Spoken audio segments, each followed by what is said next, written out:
What's going on, guys? Nemesis here. Welcome back to the channel, and today I'm going to be showing you guys some replays versus some pretty tough matchups. I'm actually going to be using Poison, and I'm honestly going to suggest you guys to use Poison as well because I definitely think it is better in this meta with a lot of Graveyard, a lot of Skeleton Kings and stuff like that. So without further ado, please make sure to like and subscribe, and let's go. We got our first game here against this Golem Skeleton King deck. Really tough matchup. I wouldn't say it's a really tough matchup, but it's definitely like a little counter for them. This is like the only Golem deck that can actually like beat Pekka, I would say, because of Skeleton King and Tombstone. And by the way, sorry for the lack of uploads recently. You know, I kind of tilted a little bit, and when I tilt, I tend to take a little break from the game. So like, that's why I haven't posted too much, but I'm gonna try to get back into it. And like, I totally advise, like, if any of you guys tilt as well, just like, I feel like you should just like take a break to kind of reset your mental a little bit, because I think it's really helpful. He's gonna go for a tornado right there, which he was trying to get king activation. I'm gonna go for an Electro Wizard in the back. Typically I really like to counter push with E-Wizzes in this matchup. It's pretty solid. And I'm just going to go for a Battle Ram just because I have a counter pushing E-Wiz. I believe I'm going to take like a Zap here, like a well-timed Zap just like that. Just to see if I could get some damage on top of the tower. I kind of like to be a little aggressive in this matchup because like if you overwhelm the Skeleton King, you can just get it out the way. I really don't like when they put like Skeleton King Golem because like especially in their push, because it's kind of hard to defend when they do a Golem Skeleton King push. So I kind of like to try to overwhelm the Skeleton King before he could even make a push off of it. I'm going to go for a Magic Archer in the back here, just to play a little bit passively. Like I said, this is kind of a harder matchup because they have the Tombstone and the Skeleton King, and especially if they have the Skeleton King on the map, it's a 3-card cycle for them, so they'll literally just 3-card cycle Tombstones all the time, so it's super hard to break through. And yeah, he's going to take a Lightning there, which is pretty interesting. So I kind of like when they take Lightnings like that because, like I said, it frees up my Electro Wizard, and I like to counter push with my E-Wizzes. I go really aggressive here because I was like studying his cycle, and he had a really bad hand for this. So he had no Skeleton King, he only had Tombstone. I had the Zap for the Tombstone, and I was going to go ahead and get so much damage. And this probably is what won me the game right then and there. So yeah, we're big chilling right now. I'm just going to play a little passively to cycle a Battle Ram in the back. Also, I think a really important tip in this matchup is to kind of like stack things in the back. So like, if you cycle a Battle Ram in the back, you can just kind of like wait for them to play a lot of troops just like that. They're going to play the Skeleton King, Baby Dragon, and Tombstone, and your Poison just made so much value. And that's honestly like another reason why I like Poison more than Fireball, is because Poison, like, it has such a big radius, and if you're tend to play against like Musketeers and stuff like that, Poison just auto kills it if you time it well. Instead of like having Fireball, you have to Fireball plus Zap or just overspend in general. So that's why I like the Poison. Like I said, bigger radius and just more damage overall. And against Graveyard decks, you know, against Graveyard decks, it's super nice. So yeah, so that's why I like Poison. So I suggest you guys make the switch, to be honest. And yeah, so he's going to go pop the Skeleton King ability, which is pretty interesting, and take a pretty interesting Lightning as well. So yeah. He's going to go for the Tombstone, which is totally fine. I'm just going to take the Poison. I tend to poison these because, like I said, if you just poison them, they kind of have to overcommit. So yeah. I'm going to go for a Bandit right here, just to DPS down that Night Witch, but he goes for a really nice well-timed Skeleton King right there. He's going to go for the Tornado as well, which is totally fine. I believe he pops ability here too. Yeah, he does pop the ability. So I'm just going to go for a Royal Ghost plus the E-Wiz. And we're kind of chilling here, you know. We're going to go for a Battle Ram again because we're just going to keep the pressure up. Like I said earlier, I really like to pressure a lot in this matchup. And Ghost is going to do a lot of damage on top of the tower. And that is going to be game number 1. See, he's pretty upset about that loss. But, you know, it is what it is, man. Let's go for the next one. Okay, so we got our next game here against Snowdrop. Oh, and as you can kind of see, I'm kind of just doing different types of matchups. Ones that I haven't really done on the channel, so like, I know I haven't really been posting like too much Golem against Golem matchups, so right now I'm going to do a minor Wallbreaker deck, because this deck is definitely really popular. It's a pretty popular deck, and it's a pretty hard matchup for Pekka as well.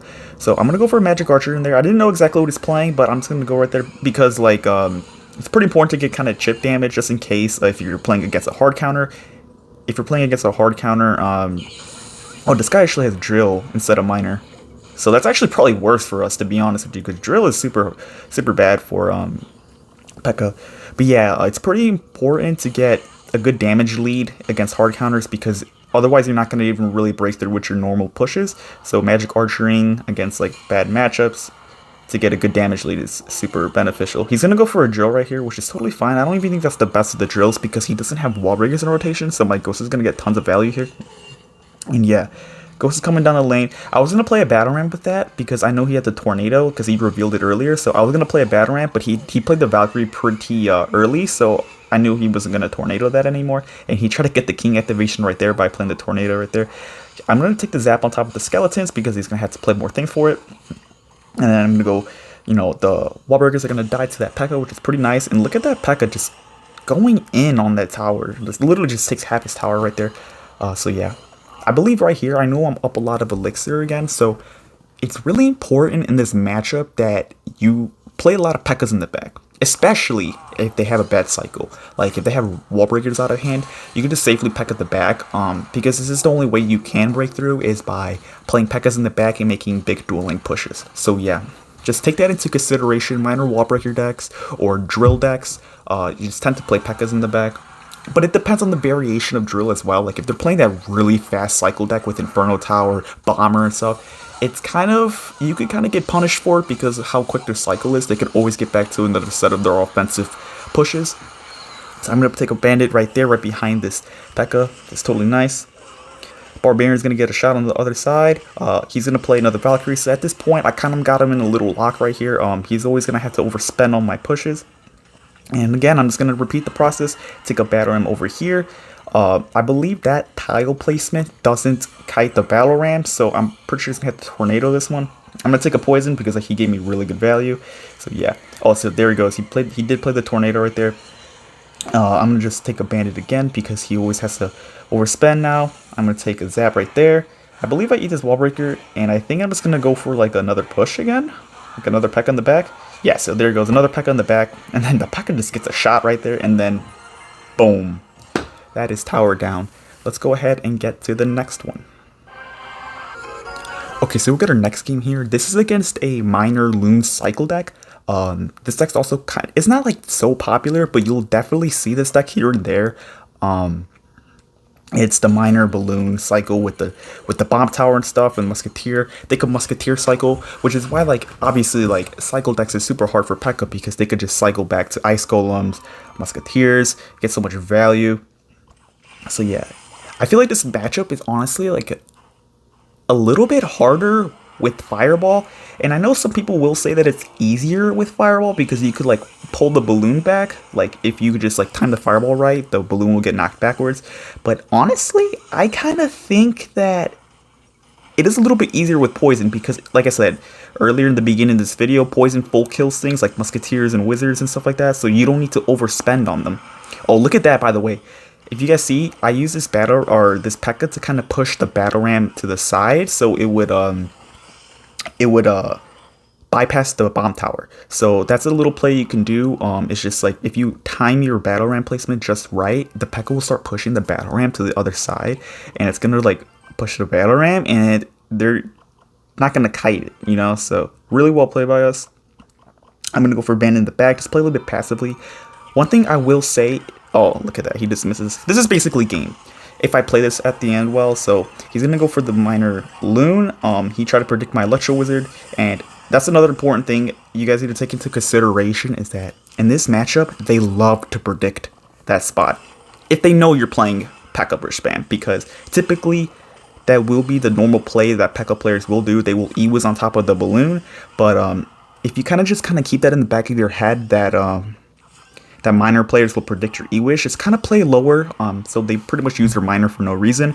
So yeah, I'm gonna drop my Ghost really early because I know he probably wanted to support that Ice Golem with a balloon, and I didn't want to tank for it. So one really also important tip is try to keep up with their cycle as much as you can, because if you don't keep up with their cycle, they're gonna outcycle your air troops. So like if you get like a magic archer, immediately counter push with it because you need to cycle back to your other air troops. I believe I take a poison here. I'm not sure. Yeah, I do take the poison because it's like super good for us. Go for magic archer in the middle, and we're kind of just chilling here. Like I said, I take the zap on top of that, and immediately, like I said earlier, I'm just gonna take another counter push with this because I need to cycle back to my other air troops. So yeah, there it is, a battle ram right there. And yeah, he's going to go for a bomb tower, which is totally fine. I believe I'm just going to go for a poison plus an E-Wiz. Yeah, poison plus E-Wiz because it's only 10 seconds left. He can't cycle back to another balloon within 10 seconds. So, really solid games by us. I'm definitely going to make more videos soon, so be on the lookout for that. Thank you guys so much for watching.